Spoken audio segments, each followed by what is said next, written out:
kakve veze slatko i čokolada imaju s udrugama invalida kao što je ona u Križevcima. Pa vidite kakve veze. S obzirom na to da ova udruga postoji već 15 godina i vrlo je prepoznatljiva u svome gradu, najviše po tome što se bori za prava invalida, ali i za otvaranje novih radnih mjesta, onda smo ih odlučili posjetiti, a oni su nam otvorili vrata svoje tvrtke, tek osnovane i otvorene.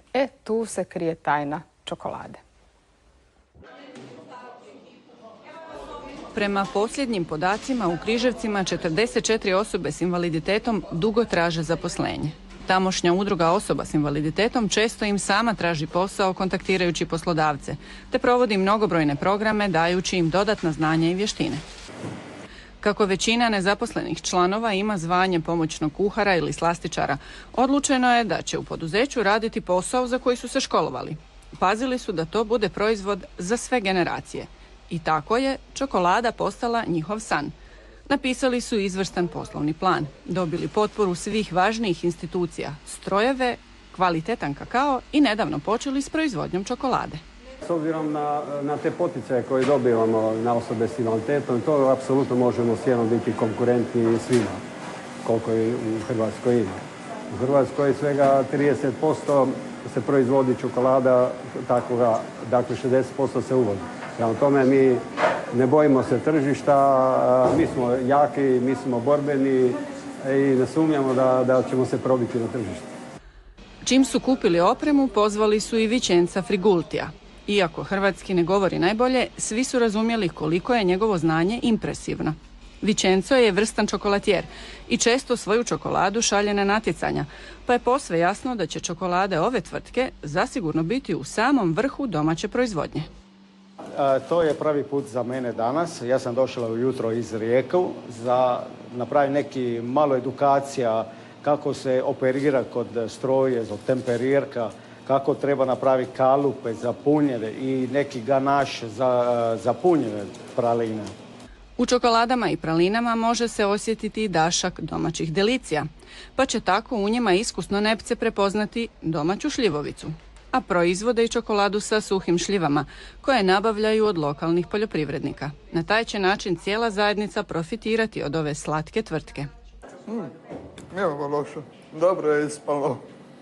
Trenutačno se u tvrtki koje su dali zvučno ime, Hedona, umijeću pravljenja čokolade uči 4 osobe s invaliditetom. Kupujem čokoladu i me zanima kako se to radi. Ima svakakvih vrsti čokolade, ali prvi put u životu se radi čokolada. Pa suđe se pere, posprema, čisti.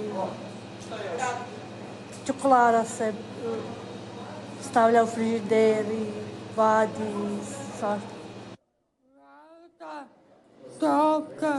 Ovdje mi je dobro. Radim sve i volim čokoladu. Tvrtka je niknula nakon 2 godine mukotrpna rada i trenutak kušanja prve križevačke čokolade najslađi je događaj u 760 godina grada, tvrdi gradonačelnik Branko Hrg. A udruga invalida Križevci je specifična udruga.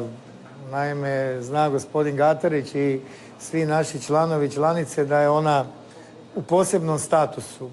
U gradu Križevcima napravili su jako puno i kad dođu s nekom idejom, nekim prijedlogom, samo neoprezan čovjek bi rekao nemojmo to stavljati. Čim su došli s tom idejom, u 5 minuta smo se dogovorili i rekli ajmo to napraviti. Obzirom da se radi o socijalnom poduzetništvu gdje prvenstveno je čovjek u pitanju, onda mislim da to znači jako puno za grad Križevce, ali možda i za hrvatsko gospodarstvo kasnije u drugim gradovima, drugim mjestima. Mislim da bi se morali okretati i u tom dijelu prema ljudima, prema čovjeku. U dogledno vrijeme ovo socijalno poduzeće planira zaposliti nove radnike i to ne samo osobe s invaliditetom.